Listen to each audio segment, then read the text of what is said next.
Assalamualaikum warahmatullahi wabarakatuh. Halo semuanya. Kalian sedang mendengar suara saya, Ragil Pria. Insya Allah podcast kali ini tentang fisika ya, sebagai basicnya saya yaitu pembelajar fisika. Siap mendengarkan? Siap tentunya ya. Oke. Kali ini kita akan belajar tentang alam semesta ya. Ada istilah alam semesta itu sederhana, alam semesta itu kompleks. Ya, mungkin kalau kita singkat, kita akan bahas apa itu sederhana, apa itu kompleks. Kapan sih suatu hal disebut sederhana, dan kapan suatu hal disebut kompleks? Apa yang menjadi kriteria utama dalam membedakan keduanya?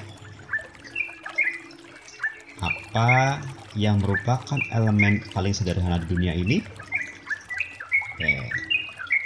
Nenek moyang kita merumuskan sesuatu yang saat ini pun masih kita yakini.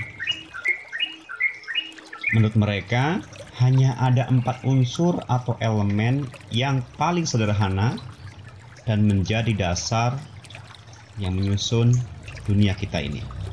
Tentunya kalian tahu ya, keempat elemen itu adalah udara, api, air, dan tanah. Or in English, air, fire, water, and earth. Ini the 4 basic element of the world. Nenek moyang kita telah percaya bahwa segala hal di dunia ini tersusun dari keempat elemen tersebut. Konsep ini begitu universal dan diterima di seluruh dunia. Tidak ada yang lebih sederhana dari keempat elemen ini ya.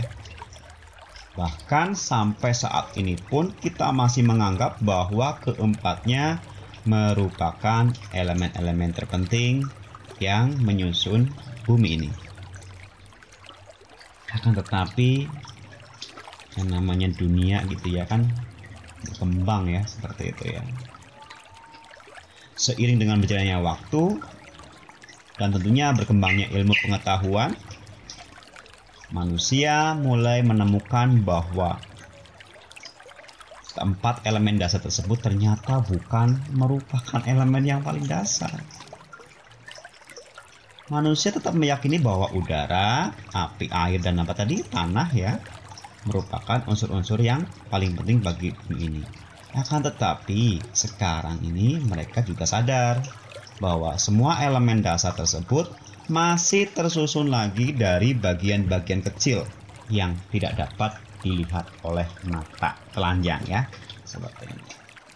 Nah, partikel-partikel kecil penyusun semua elemen di dunia ini kemudian ya orang kenal dengan istilah atom. Ya. Ya kalau kita potong menjadi apa? A sama tom gitu ya. Artinya sesuatu yang tidak dapat dipecah lagi kalau nggak salah seperti itu ya. Nah, sejak ditemukannya atom ini, manusia meyakini bahwa atom merupakan elemen yang fundamental, yang dasar.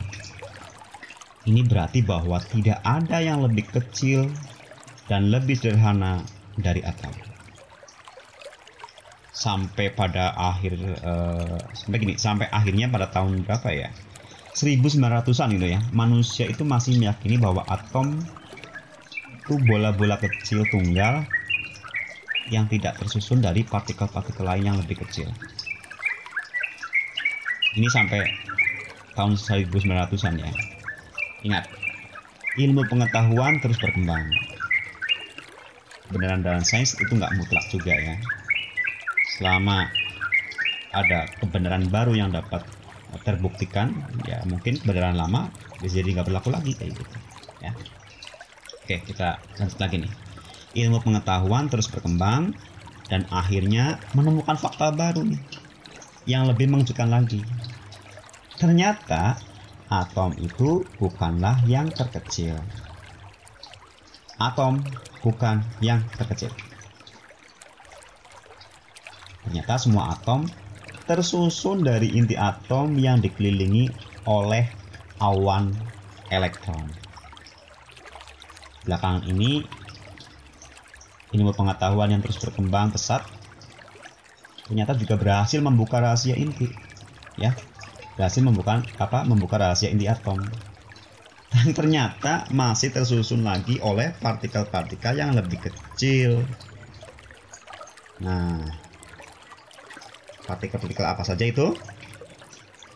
Partikel-partikel penyusun inti atom ini yaitu proton sama neutron.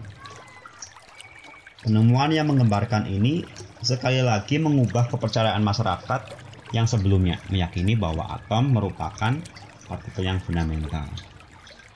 Sejak itu, proton dan neutron diyakini sebagai yang terkecil dan yang paling dasar yang menyusun semua materi. Tidak ada yang lebih kecil dari proton dan neutron. Benar nggak? Ini suatu kebenaran nggak? Ya, pada saat itu benar. Ya, sudah berapa kali gitu ya manusia menyatakan suatu elemen atau partikel sebagai yang paling dasar dan paling sederhana.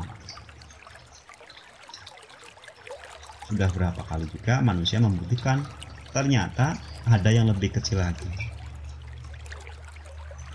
Setiap kita mulai mempercayai dan menerima konsepnya, kita justru dikejutkan lagi oleh penemuan baru yang menyatakan bahwa konsep yang sudah kita percayai itu tidak sepenuhnya benar. Oke ya, benar tetapi tidak sepenuhnya benar.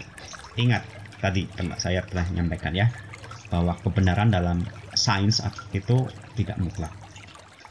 Ya, selama berhasil mempertahankan kebenaran itu dan tidak bisa dibantahkan oleh kebenaran yang baru ya, seperti itu, ya udah yang dipakai yang lama. Akan tetapi kalau berhasil dibantah oleh kebenaran yang baru, ya sudah yang kebenaran yang lama kita abaikan, jadi nggak berlaku seperti itu.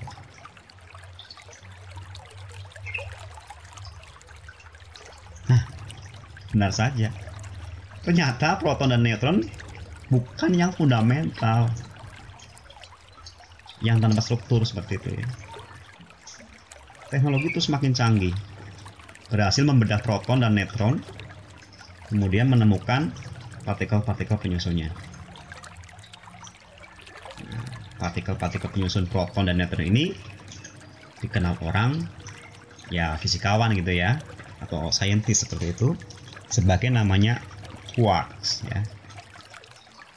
Gimana nih spellnya? Ya kalau bahasa Indonesia Q-U-A-R-K ya.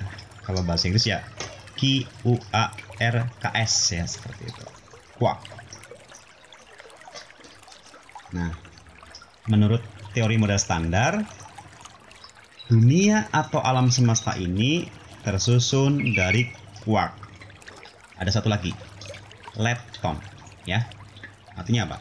Dunia atau alam semesta ini tersusun dari quark dan lepton. Ada 6 macam quark. Ya. Yang pertama, quark up. Disingkat biasanya U sebagai huruf depan up ya, seperti itu. Kemudian quark down atau D. Quark strength atau S. Quark charm atau C. Quark beauty atau B. Quark top atau T. Setelah quark, sekarang lepton. Nah, lepton juga ada 6 macam ya, yaitu elektron, biasanya orang ingatnya dengan E. Muon, pakai huruf Yunani ya, mu ya, mu. Kemudian ada tau, kemudian ada neutrino elektron. Kita baca tadi ada elektron, muon, tau, udah 3 ya. Neutrino elektron itu yang 4. Kemudian ada neutrino muon yang kelima, dan yang keenam neutrino tau. Masing-masing lepton dan quark memiliki antipartikel yang memiliki massa yang sama dengan partikelnya, tetapi memiliki muatan listrik yang berlawanan. Kedua belas partikel ini, ya kan tadi 6 dari quark, 6 dari lepton gitu ya, memiliki massa yang berbeda. Umumnya partikel-partikel ini dikelompokkan ke dalam 3 kelompok, atau istilah lain itu 3 generasi. Generasi pertama merupakan kelompok partikel yang memiliki massa yang paling ringan. Generasi pertama ini terdiri dari quark U, quark D, neutrino elektron, dan elektron. Sedangkan untuk partikel-partikel generasi kedua ini memiliki massa lebih besar dari generasi yang pertama. Generasi ini meliputi quark C, quark S, neutrino muon, lalu muon.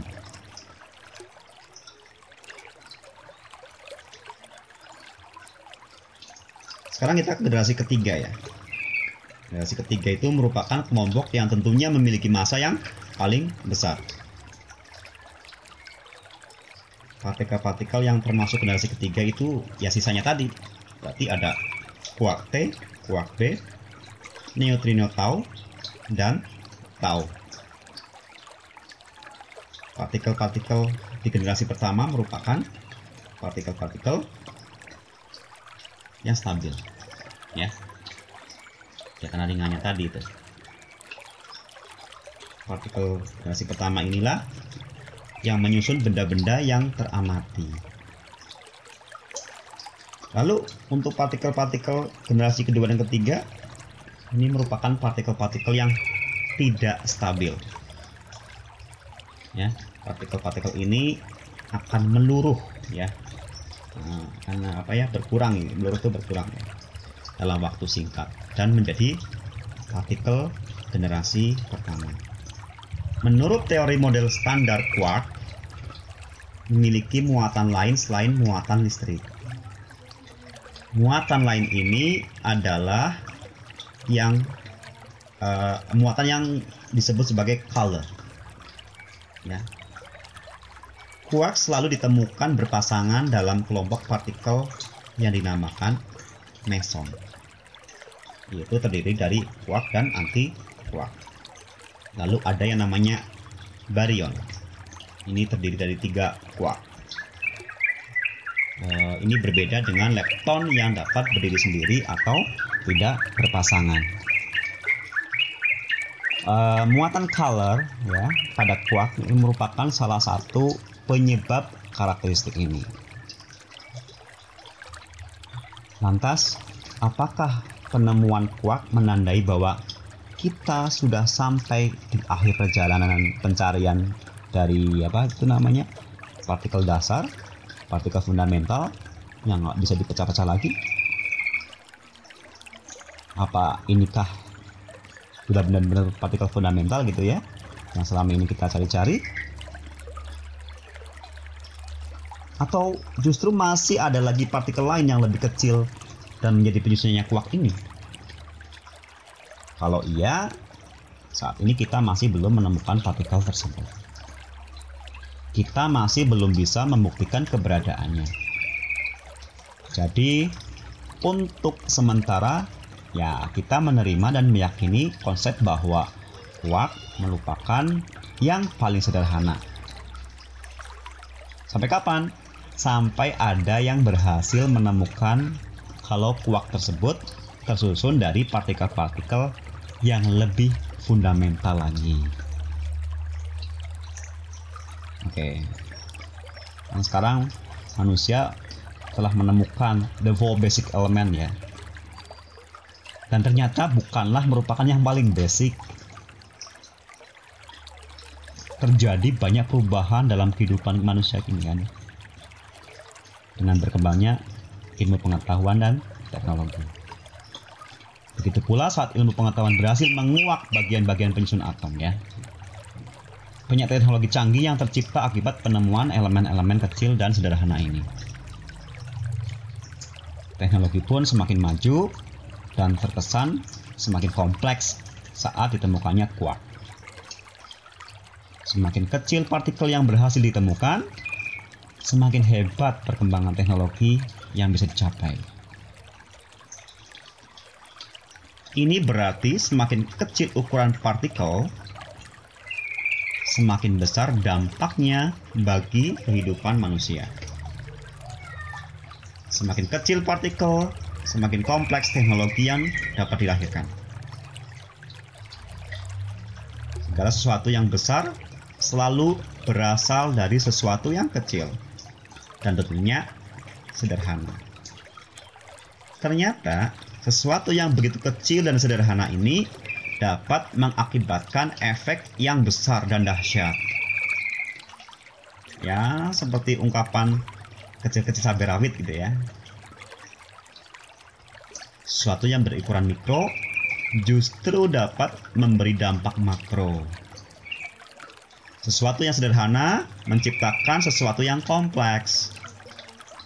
Inilah yang menjadi konsep dasar teori chaos. Apa tulisannya gimana ya? C-H-A-O-S. Itu bacanya apa itu? Chaos atau apa tuh? Atau saos? Oke. Semua materi di dunia bisa terbentuk karena adanya. Bagaimana yang kecil ini bisa menghasilkan sesuatu yang besar dan kompleks?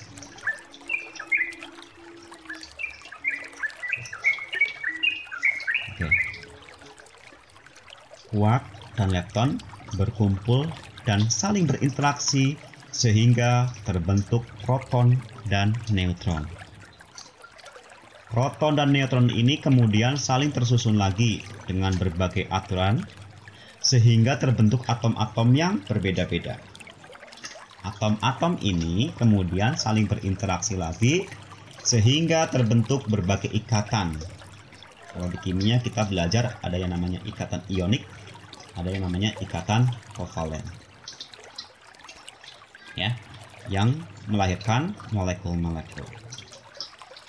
Molekul atau senyawa ini kemudian berkumpul dan tersusun sebagai suatu sistem campuran yang kita lihat sebagai benda-benda di sekeliling kita. Benda-benda itu saling tersusun lagi membentuk planet-planet. Dan planet-planet saling berinteraksi membentuk suatu sistem tata surya. Sistem tata surya yang satu berinteraksi dengan sistem tata surya yang lain sehingga membentuk yang namanya galaksi. Galaksi-galaksi membentuk yang namanya jagat raya atau istilahnya itu kosmos. Ya mungkin nanti insya Allah pada podcast selanjutnya gitu ya kita akan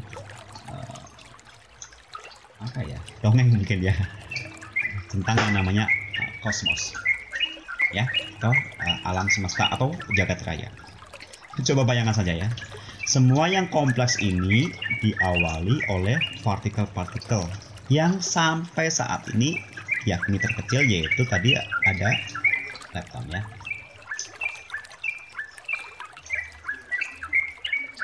Oke. Ya, kalau mau dianalogikan, suatu buku yang tebal tersusun dari banyak bab yang tersusun dari berbagai paragraf yang tersusun dari kalimat-kalimat yang panjang maupun yang pendek. Kalimat-kalimatnya tersusun dari begitu banyak kata ya dalam kalimat tersebut. Dan kata-kata ini terbentuk dari apa? Dari huruf-huruf yang disusun dan diatur sedemikian rupa sehingga terlihat rapi dan membentuk kata-kata yang indah. Huruf-huruf tersebut pun tersusun dari dots ya atau apa? Titik-titik yang saling terhubungkan satu sama lainnya menurut aturan-aturan tertentu ya. Kalau titik ini kita hubungkan melingkar itu namanya huruf O ya. Kalau kita lurus ke atas itu mungkin huruf I. Akan seperti itu ya. Oke. Nah, titik-titik inilah yang bertanggung jawab nih dalam menghasilkan bentuk-bentuk huruf, angka, gambar yang terdapat dalam buku tersebut. Titik-titik inilah yang merupakan bagian fundamental atau yang paling dasar dalam sebuah buku. Partikel elemen atau partikel fundamental tadilah yang menjadi dasar dari alam semesta ini, kosmos ini atau jagat raya ini ya.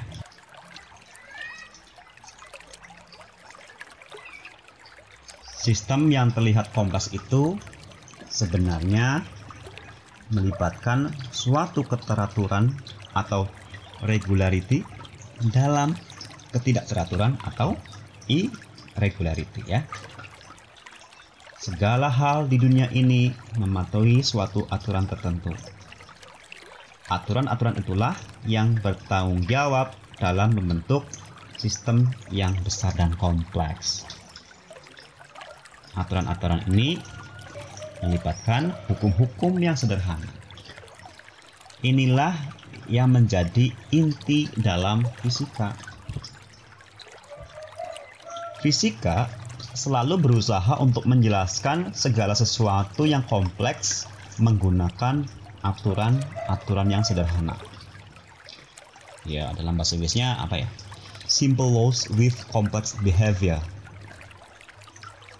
Dengan aturan-aturan dasarnya yang sederhana ini, fisika berhasil menjelaskan reaksi-reaksi kimia, aliran listrik, gaya tarik magnet, gaya tarik gravitasi, apalagi ya, metabolisme sel-sel biologi pada makhluk hidup, cara kerja tubuh manusia dan makhluk hidup yang lainnya, perubahan cuaca, pola aliran fluida, kelakuan fluida yang mengalami turbulensi, meramalkan proses terbentuknya galaksi dan alam semesta ini, bahkan menjelajahi sistem tata surya kita yang begitu kompleks ya, dan bahkan juga menjelaskan interaksi antar partikel-partikel fundamental dari penyusun si alam semesta ini dalam ilmu yang namanya mekanika kuantum.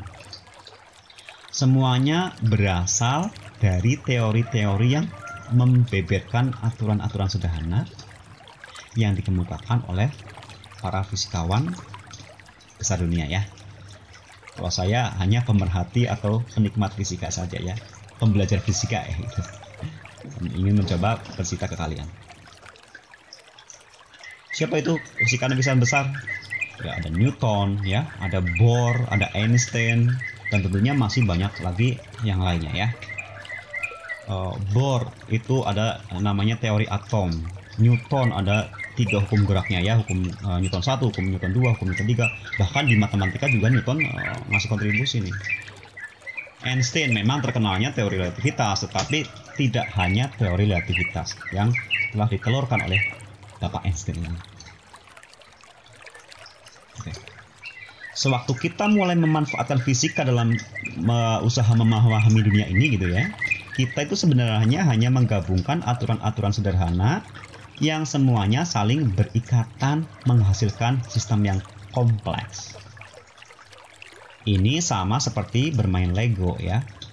Sewaktu kita bermain dengan blok-blok Lego yang kecil-kecil itu, kita bisa membangun berbagai bentuk yang besar dan kompleks. Semakin kecil blok-blok Lego yang kita gunakan, semakin banyak variasi bentuk yang bisa kita ciptakan. Konsep inilah yang dimanfaatkan dalam teknologi yang sedang ramai dibicarakan di seluruh dunia. Apa itu? Namanya nanoteknologi. Ya, nano berarti apa? 1/1 miliar ya, 10 pangkat minus 9 ya. Istilah nano berasal dari kata nanos ya, atau dari bahasa Yunani ini ya, yang artinya 10 pangkat minus 9 atau 1/1 miliar. 1 nanometer disingkatnya nm ya biasanya ya, itu sama aja dengan 10 pangkat minus 9 meter. Nah, nanoteknologi artinya teknologi yang melibatkan atom dan molekul dengan ukuran yang lebih kecil tentunya dari 1000 nanometer. Wah, berarti 1/1000 nanometer nih ya.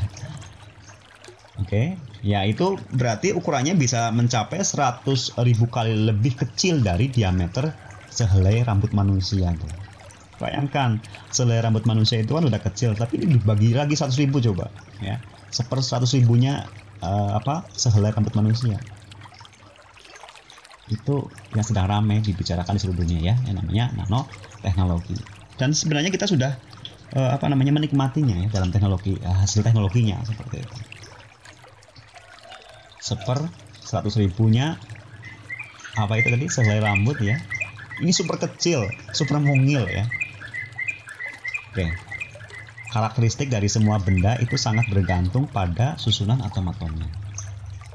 Atom-atom yang terdapat dalam batu bara sama persis dengan atom-atom yang terdapat dalam berlian atau diamond ya, yang indah itu ya, sama-sama dari karbon, dari C ya.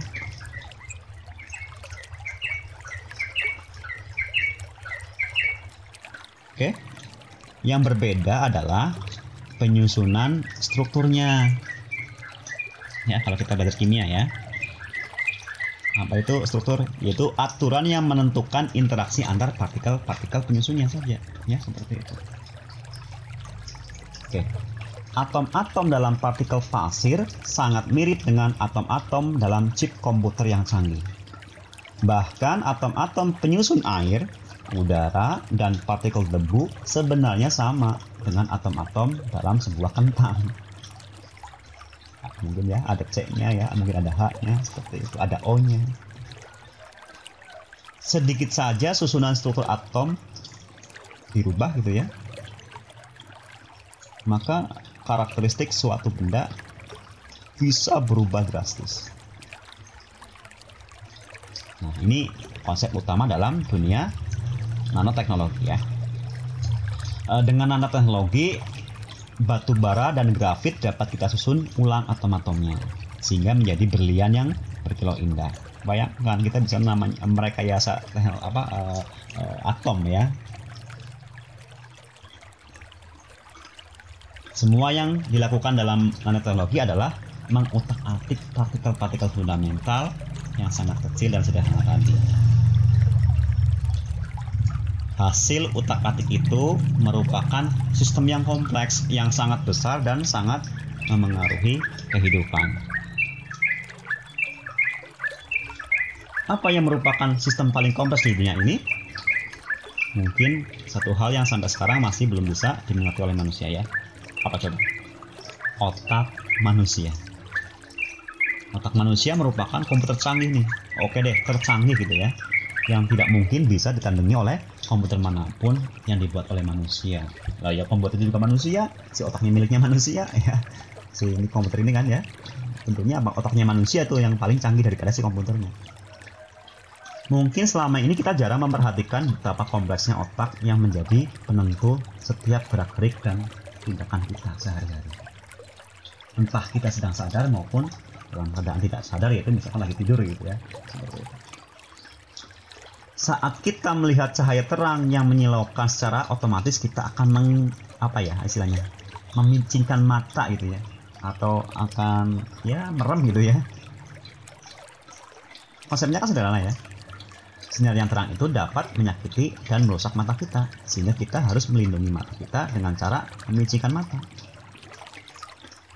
Itu kan kalau kita lihat kronologinya kenapa mata merem atau memicing, sebenarnya prosesnya itu agak kompleks ya, nggak cuma sekedar langsung merem gitu, enggak. Dan itu butuh sokongan dari kontribusi dari otak ya, Saat panas terik, kita sering memakai topi untuk melindungi kepala kita dari sengatan matahari yang memusingkan. Saat hujan, kita langsung membuka payung ya, untuk melindungi diri dari siraman air hujan yang bisa bikin kita sakit. Ya basah dulu deh, habis itu mungkin kalau lama jadi sakit. Apalagi ya, saat kita mencium bau tidak sedap nih ya, kita langsung menutup hidung. Ya, bisa dengan sabuk tangan atau ya kalau nggak ada dengan tangan kita ya, untuk mengurangi terhidupnya bau yang tidak sedap itu. Saat kita haus, kita mencari air untuk kita minum, sehingga dapat mengembalikan kesegarannya kita. Saat kita ngantuk, kita langsung mencari tempat tidur untuk mengistirahatkan badan dan menikmati tidur yang terlelap ya. Yang besoknya setelah bangun kita merasa lebih segar. Saat kita dikejutkan oleh seseorang misalkan ya, atau suatu peristiwa, kita sering berteriak ya. Itu spontan itu. Tapi spontan dalam waktu hitungan detik atau menit bahkan mungkin.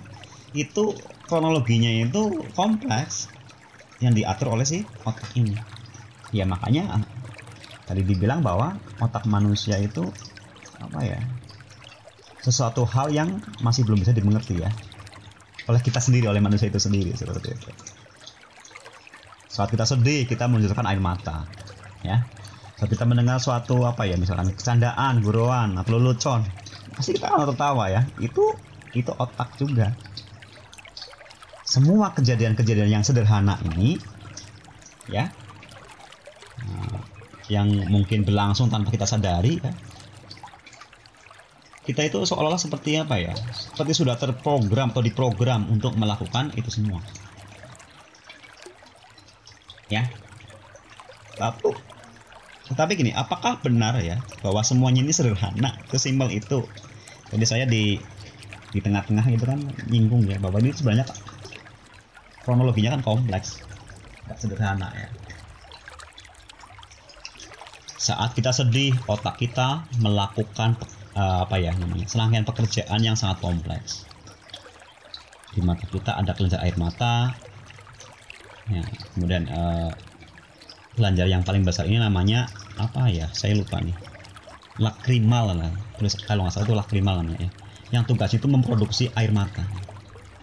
Air mata yang keluar karena sedih dan stres berbeda dengan air mata yang keluar saat misalkan mengiris bawang, itu kan nggak sengaja ya. Nah, gitu. Atau karena saking bahagianya. Waktu kita sedih nih, protein atau hormon, misalkan kalau nggak salah itu mangan ya nama itunya ya, sama prolaktin ya, itu diproduksinya itu lebih banyak ya dari biasanya. Ya, lebih banyak itu berapa persen? Mungkin di atas 20% dari biasanya. Nah, ini mengakibatkan terjadinya kepenuhan atau kelebihan protein. Kelebihan protein dan hormon itu harus dikeluarkan supaya sistem menjadi stabil kembali. Ini sama seperti ya membuang kotoran ya, atau racun yang sudah menumpuk. Bagaimana cara mengeluarkannya? Ya dengan cara menangis. Kayak gitu ya. Oke. Mungkin saya agak sedikit cerita kronologinya nih. Saraf di otak ini mengirimkan gelombang sinyal listrik ke kelenjar air mata. Ada bukaan kecil di bagian dalam mata kita yang jadi saluran keluarnya air mata. Air mata mengucur terus sampai jumlah protein dan hormon sudah normal kembali ya. Sewaktu jumlah protein dan hormon ini sudah stabil kembali, kita berhenti menangis. Stres dan rasa sedih berkurang karena prolaktin ini tadi ya, atau hormon stres gitu ya, sudah banyak dikeluarkan sewaktu menangis. Jadi semua proses fisika kimia yang sangat kompleks inilah yang bertanggung jawab dalam membuat kita menangis saat kita sedih. Bisa laki-laki, bisa perempuan. Ya. Gejala ini mungkin kita anggap sebagai suatu kebudayaan yang terlahir karena kebiasaan ya, atau pengaruh lingkungan. Sebenarnya enggak ya. Sebenarnya gejala ini merupakan hasil peristiwa fisika kimia. Ya. Sewaktu masih kecil ya, masih anak-anak gitu ya, kemampuan menangis antara laki-laki dan perempuan itu sama besarnya ya. Sama-sama gampang nangisnya, sama-sama cengengnya kalau. Tetapi saat kita menginjak usia remaja atau bahkan mungkin dewasa ya. Oke deh, remaja lah ya. Ternyata tubuh wanita itu memproduksi prolaktinnya lebih banyak daripada pria ya. Nah, ini disebabkan adanya perkembangan kelenjar air susu ya, yang produksinya berhubungan dengan hormon prolaktin ini. Itulah sebabnya wanita lebih sering menangis. Rata-rata ya mungkin ya saya pernah baca ya, rata-rata wanita menangis 4 kali lebih sering dibandingkan pria gitu. Dan ini bukan karena mereka cengeng, bukan ya. Wanita memang sering mendapat reputasi negatif ya. Itu dianggap cengeng karena sangat mudah terpengaruh emosinya sehingga saya nangis. Ya, baperan gitu ya seperti itu. Tapi enggak ya. Justru hal inilah yang membuat wanita lebih sehat daripada pria ya. Racun kimia yang terbentuk dalam tubuh dapat dibuang secara teratur melalui air mata. Pria yang susah nangis lebih banyak menyimpan racun kimia ini ya di dalam tubuhnya. Oke, sok nangis ya, silakan. Bagi yang mendengar ini silakan nangis biar racun-racunnya itu hilang gitu ya. Oke. Seluruh sistem kompleks yang terjadi dalam tubuh manusia ini ternyata menghasilkan berbagai hal yang selalu kita lihat sebagai hal-hal yang sangat sederhana dalam kehidupan sehari-hari. Konsep ini merupakan teori kompleksitas yang merupakan kebalikan dari konsep chaos. Kalau dalam konsep chaos ya, semua yang kecil dan sederhana dapat menghasilkan sesuatu yang kompleks. Tetapi dalam teori kompleksitas sistem gitu ya, sistem yang kompleks dapat memunculkan atau istilahnya itu apa ya, emerge ya, yang sederhana. Teori kompleksitas ini sangat banyak ditemui di sekitar kita, tidak hanya dalam sistem stabilitas saja. Ya, berarti sebenarnya ya sama aja juga dengan kayak teori chaos tadi ya. Oke, contohnya, burung-burung yang terbang di udara dengan bebasnya ya, sering kita anggap begitu sederhana. Padahal burung-burung itu bisa terbang dengan memanfaatkan banyak aturan-aturan atau hukum-hukum fisika nih, yang kompleks. Mungkin kalau dalam soal-soal kita menyederhanakan sesuatu, tapi aslinya kan kompleks. Ya, oke. Begitu kompleksnya sehingga sampai sekarang pun manusia tetap tidak bisa menandingi kemampuan terbang burung-burung. Walaupun manusia sudah bisa bikin pesawat terbang ya. Ya nggak cuma burung ya, binatang-binatang udara yang lainnya itu. Ada kelelawar, ada apa ya seperti itu. Manusia hanya bisa meniru sebagian konsep yang digunakan burung untuk terbang. Misalkan konsep sayap itu ya, konsep aerodinamis, itu sebagian saja ya, tapi tidak bisa menandingi hebatnya si burung terbang ya. Oke. Ya, manusia bisa mengaplikasinya dalam pesawat terbang atau drone ya, yang pokoknya transportasi udara yang lainnya. Ada balon udara juga ya, zeppelin atau apa itu namanya. Di sini sayap burung itu menjadi fokus perhatiannya para fisikawan yang berusaha mengembangkan dan menyempurnakan teknologi yang bisa mengatasi gravitasi bumi itu sendiri.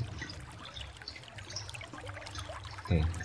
Sayap pesawat meniru sayap burung dalam usahanya melawan gravitasi. Ada aliran udara di atas dan di bawah sayap pesawat nih. Partikel-partikel udara yang mengalir di bagian bawah sayapnya itu menabrak bagian bawah sayap pesawat itu.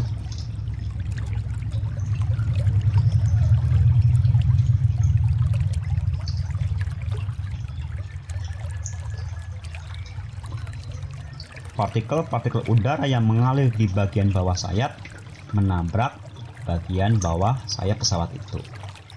Partikel-partikel yang menabrak ini lalu dipantulkan ke bawah, ya, ke arah tanah ya. Udara yang menghujani tanah ini merupakan gaya aksi. Nah, ini baru aksi yang disebabkan oleh proses yang terjadi di bagian bawah sayap. Di bagian atas sayap ada proses lain yang juga menghasilkan aksi.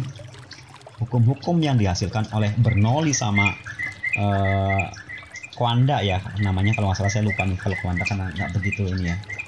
Pokoknya Bernoulli ya, yang paling itu Bernoulli. Ini bekerja sama membentuk aksi ini ya. Oke. Suatu udara akan mengalir di bagian atas sayap gitu ya. Tekanannya sebesar P1 katakanlah seperti itu. Nah, sesudah udara melewati ujung atas sayap pesawat ini, tekanan udara tepat di bagian atas sayap tiba-tiba turun menjadi P2. Karena perubahan tekanan ini, terjadilah perubahan kecepatan, sehingga terbentuk gradien kecepatan atau kemiringan ya, atau perbedaan kecepatan yang menyebabkan pesawatnya bergerak. Aturan dari Bernoulli ini ya, buku-buku fisika ya di level SMA ya, yang selama ini jadikan pegangan utama siswa di sekolah. Nah, banyak yang mengajar konsep yang salah ya.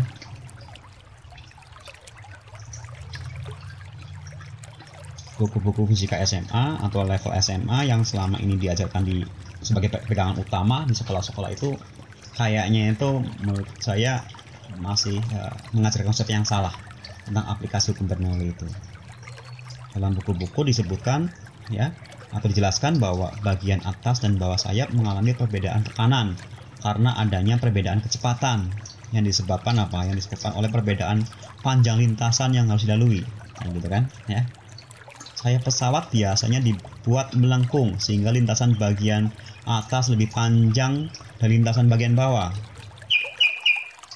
Padahal pada pesawat tempur sayap-sayapnya selalu dirancang mendatar. Tentunya apa? Panjang lintasnya sama dong, ya, seperti itu ya. Ya, jadi kalau tadi ada penjelasan yang pesawat itu sayapnya di atas lebih melengkung, jadi lebih panjang lintasannya, ya merupakan penjelasan yang menurut saya itu keliru ya, perlu diluruskan. Oke, mungkin ada pesawat yang seperti itu, tapi kan prinsip dasarnya nggak seperti itu. Ada satu lagi yang terjadi pada permukaan sayap pesawat. Tadi menurut siapa ya, selain Brunel, Coanda ya. Menurut Coanda ini, partikel-partikel fluida yang kontak dengan permukaan padat memiliki kecenderungan untuk terus menempel di permukaan itu. Dikenal dengan sebutan efek Coanda. Ini dibuktikan jika kita memegang sebuah gelas yang terus diisi air sampai luber dan tumpah keluar. Kita melihat aliran air menuruni permukaan gelas. Sambil bayangan coba ya, atau sambil dipraktekkan juga boleh. Partikel-partikel air itu tidak langsung jatuh ya ke bagian bawah begitu saja. Justru partikel-partikel air ini akan tetap menempel di permukaan gelas dan mengalir terus. Partikel-partikel ini kemudian berkumpul di bagian bawah sampai menjadi berat, baru kemudian airnya jatuh ke bawah dari bagian bawah gelas tersebut ya. Nah, kejadian yang sama terjadi di permukaan sayap pesawat. Partikel-partikel udara sama merupakan fluida ya, karena ini mengalir ya. Mengalir sepanjang ya permukaan atas sayap sampai mencapai ujung bawah sayap. Di ujung bawah sayap itu partikel-partikel udara bergerombol dan bertambah terus sampai akhirnya kelebihan berat dan berjatuhan. Istilah bahasa Inggris itu mengalami downwash. Siraman udara atau downwash ini juga merupakan komponen gaya aksi. Tanah yang menerima gaya aksi ini pasti langsung memberikan yang namanya gaya reaksi. Ya, ini hukum ketiga Newton ya tentang aksi reaksi. Yang besarnya sama dengan gaya aksi tetapi arahnya berlawanan. Karena gaya aksinya menuju tanah, yaitu yang ke bawah, berarti gaya reaksinya ke arah atas. Gaya reaksi inilah yang merupakan lift, ya, yang akhirnya bisa mengangkat pesawat dan mengalahkan gaya berat akibat tarikan gravitasi buminya. Jadi berat pesawatnya dengan gaya angkatnya itu lebih tinggi gaya angkatnya. Itu yang menyebabkan pesawat bisa terangkat ke atas. Ya. Sebenarnya banyak sekali aturan-aturan yang berlaku saat menerbangkan pesawat. Aturan-aturan yang sama terjadi saat burung terbang. Ya, burung terbang ya seperti itu, ada ya, seperti saya tadi menjelaskan tentang fenomena dalam pesawat terbang ya, seperti itu. Ya, di aturan-aturan yang sama dengan pesawat terbang itu sama juga terjadi pada saat burung yang sedang terbang dengan mulus yang indah itu ya. Semua yang begitu kompleks ternyata bisa menghasilkan sesuatu yang sederhana. Sesederhana burung yang terbang menjelajahi angkasa ya. Sederhana bagi burung, tetapi sangat kompleks bagi manusia yang berusaha menirunya. Oke, begitulah teori chaos dan teori kompleksitas berjalan berdampingan. Sistem yang sederhana dapat melahirkan sistem yang kompleks. Dan sistem yang kompleks dapat menampilkan sesuatu yang sangat sederhana. Sampai di sini dulu jumpa kita. Mudah-mudahan di lain kesempatan saya bisa menyambung lagi, dan rencana saya kita akan diskusi, akan ngobrol, akan saya dongengkan tentang yang namanya jagat raya atau alam semesta atau kosmos ya. Nah, sampai di sini dulu. Mudah-mudahan bermanfaat buat kalian ya. Dan jadi tambahan pengetahuan buat kalian.